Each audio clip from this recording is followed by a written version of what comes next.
علی سیدنا و مولانا محمد مبارک وسلم. عن جابر رضی اللہ تعالی عنہ قال قال النبي صلی اللہ علیہ وسلم من یأتنی بخبر القوم یوم الاحزاب قال الزبیر انت فقال النبي صلی اللہ علیہ وسلم ان لكل نبی حواریا وحواری الزبیر متفق علیہ. حضرت سیدنا جابر رضی اللہ تعالیٰ عنہ بیان کرتے ہیں کہ نبی مکرم صلی اللہ علیہ وسلم نے غزوہ خندق کے موقع پر، جس کو غزوہ احزاب بھی کہتے ہیں، اعلان کیا کہ بنو قریظہ کی خبر کون لائے گا. من یأتنی بخبر القوم، قوم کی خبر کون لائے گا.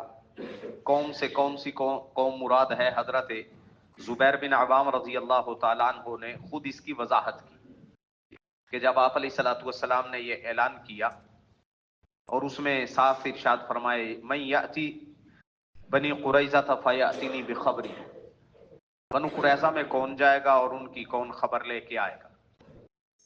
چنانچہ حضرت سیدنا زبیر بن عوام رضی اللہ تعالیٰ عنہ نے عرض کیا کہ جی میں خبر لے کے آؤں گا. جب وہ خبر لے کے آئے، پھر اللہ کے نبی صلی اللہ علیہ وسلم نے دو خوشخبریاں سنائی. ایک کا اس حدیث میں تذکرہ سیدنا جابر رضی اللہ تعالیٰ عنہ والی، اور ایک حضرت زبیر خود بیان کرتے ہیں. حضرت جابر رضی اللہ تعالیٰ عنہ نے جو حدیث بیان کی اس میں تذکرہ ہے کہ نبی صلی اللہ علیہ وسلم نے ارشاد فرمایا ہر نبی کا ایک خاص ساتھی ہوتا ہے، اور میرا وہ خاص ساتھی، میرا وہ حواری زبیر ہے. اور سیدنا زبیر بن عوام رضی اللہ تعالیٰ عنہ وہ بیان کرتے ہیں کہ جب میں واپس آیا، اللہ کے نبی صلی اللہ علیہ وسلم نے خوشی کا اظہار کرتے ہوئے پھر کہا زبیر تمہارے اوپر میرے ماں باپ فدا ہوں. کتنا اونچا اعزاز. اور اتنی بڑی دعا دی کیوں؟ اصل مسئلہ یہ تھا کہ بنو قریظہ نے عین حالت جنگ میں غداری کر دی تھی. چونکہ یہ مدینے میں تھے، باہر سے دشمن کا لشکر تو خندق سے پار تھا، 15 فٹ کی بیچ میں خندق حائل تھی، پار نہیں کر سکتے تھے، لہٰذا ان کی طرف سے زیادہ اندیشہ ہوا. اور بنو قریظہ کے کم از کم 700 جنگجو تھے. 10,000 کا لشکر تو کفار کا آیا ہوا تھا اور 700 جنگجو ان کے تھے. کچھ روایات کے مطابق ان کے لڑنے والے افراد کی تعداد 1000 سے بھی زیادہ تھی، اور مسلمانوں کی تعداد اس وقت لڑنے والوں کی کل 3000 تھی، جو سارے کے سارے دشمن کے مقابلے پہ تھے.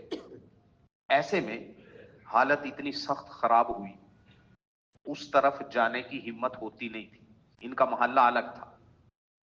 اس لیے پھر حضرت زبیر رضی اللہ تعالیٰ عنہ نے یہ ہمت کی. ویسے تو صحابہ کی تشکیل ہوتی تھی، ادھر کے چکر لگاتے تھے لشکر کی صورت میں، قافلے کی صورت میں، لیکن تنہا جا کے ان کی خبر لانا مشکل کام تھا. سیدنا زبیر نے پھر یہ کام سر انجام دیا. اس وقت اللہ کے نبی صلی اللہ علیہ وسلم نے یہ خوشخبری سنائی. آپ آگے فضائل ان باقی جو عشرہ مبشرہ ہیں ان کی فضیلتیں ہیں.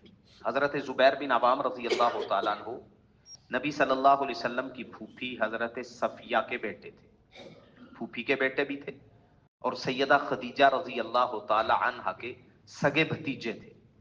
ان کے بھائی عوام کے بیٹے تھے، یعنی نبی صلی اللہ علیہ وسلم کے سالے کے بیٹے بھی تھے. حضرت صدیق اکبر رضی اللہ تعالی عنہ کے داماد تھے. حضرت عائشہ رضی اللہ تعالی عنہا کے بہنوئی تھے. اتنی فضیلتیں ان کو حاصل تھیں. بڑے تاجروں میں سے تھے، عین جوانی میں مسلمان ہوئے تھے. جب نبی صلی اللہ علیہ وسلم ہجرت کر کے تشریف لے جا رہے تھے مدینہ، رستے میں یہ ملے تھے اللہ کے نبی صلی اللہ علیہ وسلم سے. ایک تجارتی قافلے کے ساتھ آ رہے تھے، تو نبی صلی اللہ علیہ وسلم کے لیے اور آپ کے ساتھ جو باقی 3 لوگ تھے، سیدنا صدیق اکبر، عامر بن فہیرہ اور عبداللہ بن اریقط، ان چاروں کو نئے کپڑوں کا تحفہ پیش کیا تھا اور عرض کی تھی کہ سفر کی وجہ سے آپ لوگوں کے کپڑے گندے ہو گئے ہیں، لہٰذا میری خواہش ہے کہ آپ یہ نئے کپڑے قبول بھی فرمائیں اور ان کو پہن کے مدینے میں داخل ہوں۔ سیدنا زبیر بن عوام رضی اللہ تعالیٰ عنہ کی بہت ساری خدمات ہیں اسلام کے لیے، آگے مزید انشاءاللہ تذکرہ چلتا رہے گا۔ اللہ رب العزت ان احباب کی ہمیں خصوصی محبت نصیب فرمائے۔